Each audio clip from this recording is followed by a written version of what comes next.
Our goal is to be the best investment management firm in San Diego. To do that, there's a lot of things we need to do right, and our main focus has always been on providing great service to our clients. I joke a little bit about the fact that I'm always trying to hire people that are smarter and younger than me, and it's getting easier on both fronts to be able to do that. What we feel like we need is really some legal and almost consulting type of advice to really help us take it to the next step. What we've had a little bit of a hard time doing is finding people locally that have expertise in our business. I want someone who's been through this 50 times. I don't want to teach an attorney or an accountant what we do. When you look at firms out there that have had troubles, that have been in litigation, that have failed, they've had problems because they haven't done it properly. And what we really want to do is do it the right way.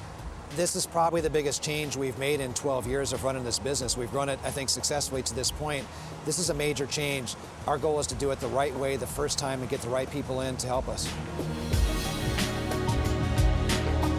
We started the business in July of 1994. Now we have about $1.1 billion, and we're in business almost 9 years. We're going to grow this organization. We're going to make it good on behalf of my clients. I've told my clients what my plan is. By the time I'm 65, 8 years from today, I will have 4 or 5 very young people between the ages of 35 and 55 who can carry the firm forward. We think the way you do that is you remain an independent firm, that you bring in principals who can be owners of the firm, and that therefore as owners they're dedicated to making the firm grow. We're having a hard time finding these firms, finding these people. So there's no real ready place to do that. There's no recruiting agency out there. So it's hard to get that done. But I do think you almost need a service that can provide you the names and the opportunities where you could find them. I think firms have choices, and they can sell out to a big institution, but in doing that, they're then taking their clients and they're having their clients end up in pooled vehicles. So we've got to begin to think in terms of what's best for our clients, and therefore you've got to be part of an organization that's independent but has 4 or 5 people, so if something happens to you, the client isn't left out in the cold. In our early years, the last thing that I think I thought about, or any of the other employees, was the future. I mean, we were worried about today, but when I turned 59, I began to see that we needed to face this issue in some way. But it was clear that we needed to start down the transition process. But I have to tell you, the transition has not been going well. There's a lot of complicating issues involved here. I would certainly say the transition concept needs to begin at least 10 years before you begin this exercise. We're always encouraging our customers to put a plan in place, stick to the plan, and someday it'll have a great benefit. And so this is a kind of a case of the shoemaker's sons not having shoes.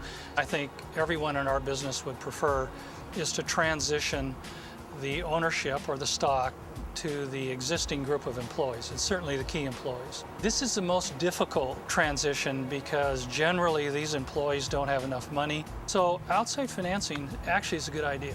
The fact is these are not bankable deals. There are no easy solutions to a transition if you haven't been planning for it for a long period of time.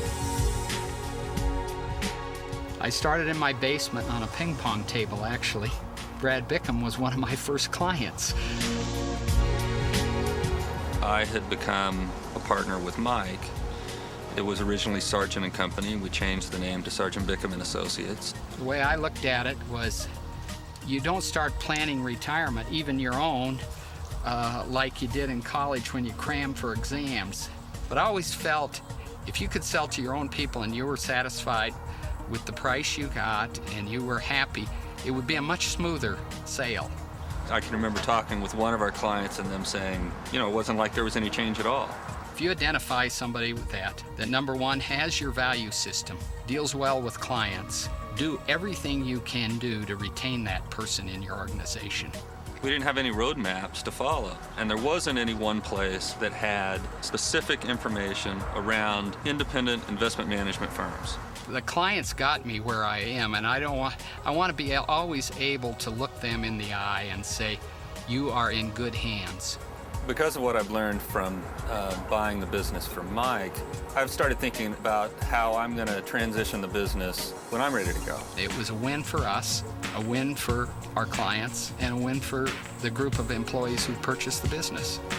There's got to be people out there who have been through this process before. Yeah, I'm very proud of this firm that we've built, and I'm very proud of the transition that we've made. There would be very little I'd do differently. This, I think, is one of the more difficult decisions that I'm going to face in my lifetime.